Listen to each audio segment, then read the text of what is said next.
यदि आप में देशभक्ति का जज्बा है और देश सेवा करना चाहते हैं तो आप इंडियन एयरफोर्स ज्वाइन करके अपने इस सपने को पूरा कर सकते हैं, जिसमें आपको मान सम्मान तो मिलता ही है, साथ में आपको जीवन यापन करने के लिए एक अच्छी सैलरी के अलावा रिटायरमेंट पेंशन, मेडिकल व कैंटीन की सुविधाएं भी मिलती हैं।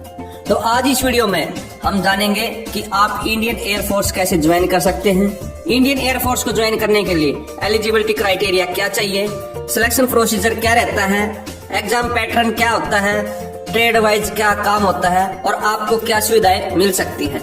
तो आइए शुरू करते हैं। सबसे पहले जानते हैं इंडियन एयरफोर्स को आप किन किन तरीकों से ज्वाइन कर सकते हैं। एयरफोर्स में आप ऑफिसर या एयरमैन के रूप में भर्ती होते हैं।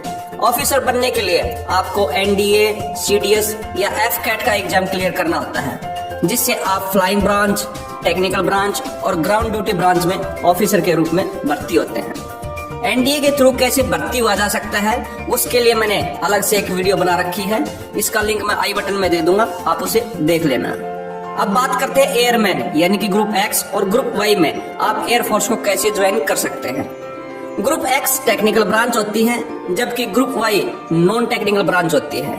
ग्रुप एक्स में आपको airframe fitter, propulsion fitter, weapon fitter, electrical fitter, electronic fitter, mechanical fitter, automobile fitter, workshop fitter के रूप में काम करना होता है।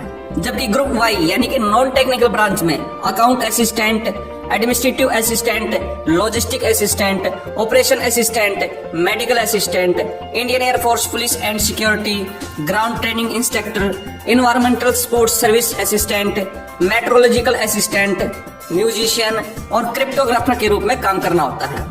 अब जानते हैं ग्रुप एक्स और ग्रुप वाई के लिए एलिजिबिलिटी क्राइटेरिया क्या चाहिए। एजुकेशन क्वालिफिकेशन के रूप में ग्रुप एक्स यानी कि टेक्निकल ब्रांच के लिए आपको 12th पीसीएम यानी कि मैथ, फिजिक्स और इंग्लिश सब्जेक्ट के साथ पास करनी होगी, जिसमें आपके ओवरऑल 50% मार्क्स होने चाहिए और इंग्लिश में अलग से 50% मार्क्स होने चाहिए। या फिर आपने 3 साल का डिप्लोमा किया हुआ है किसी पॉलिटेक्निक से 50% मार्क्स के साथ, इसमें भी इंग्लिश में अलग से आपके 50% मार्क्स होने चाहिए।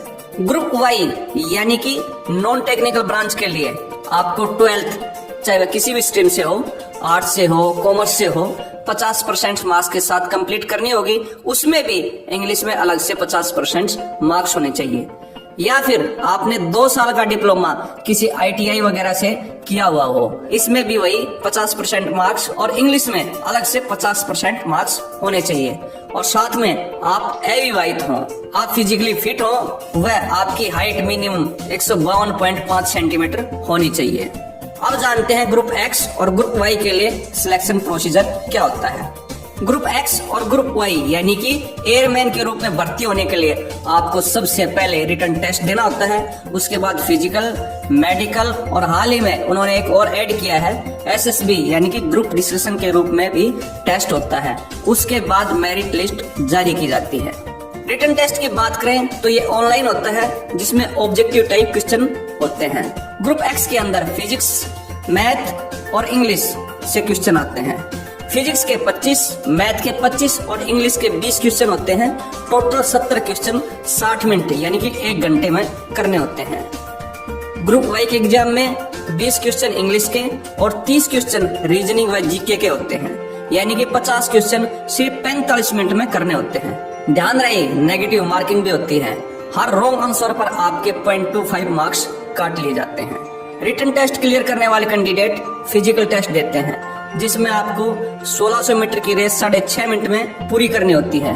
10 पुलअप, 10 सिटअप व 20 उठक बैठक भी करने होते हैं। साथ में आपकी चेस्ट कम से कम 5 सेंटीमीटर जरूर फूलनी चाहिए।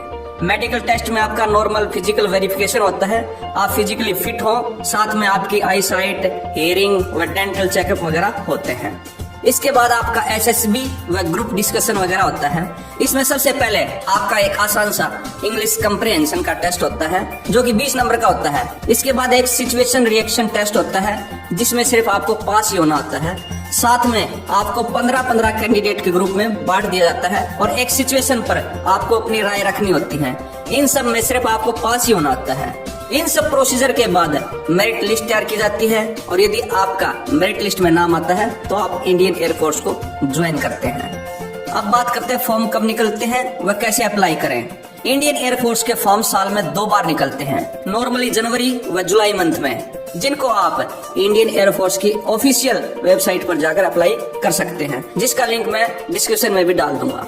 तो यदि आप देश सेवा करना चाहते हैं, मान सम्मान पाना चाहते हैं, एक अच्छी सैलरी व बहुत सी सुविधाएं जैसे रिटायरमेंट पेंशन, मेडिकल, कैंटीन आदि सब लेना चाहते हैं तो आप इंडियन एयरफोर्स को ज्वाइन कर सकते हो। तो दोस्तों, यह थी इंडियन एयरफोर्स ज्वाइन करने की प्रक्रिया से जुड़ी पूरी जानकारी। ये जानकारी आपको अच्छी लगी है तो वीडियो को लाइक कीजिएगा, वो अपने दोस्तों व रिश्तेदारों में शेयर कीजिएगा ताकि किसी बच्चे का इंडियन एयरफोर्स ज्वाइन करने का सपना समय रहते पूरा हो सके। और इसी तरह के नॉलेजफुल वीडियोज के लिए हमारे चैनल को सब्सक्राइब कीजिएगा। धन्यवाद।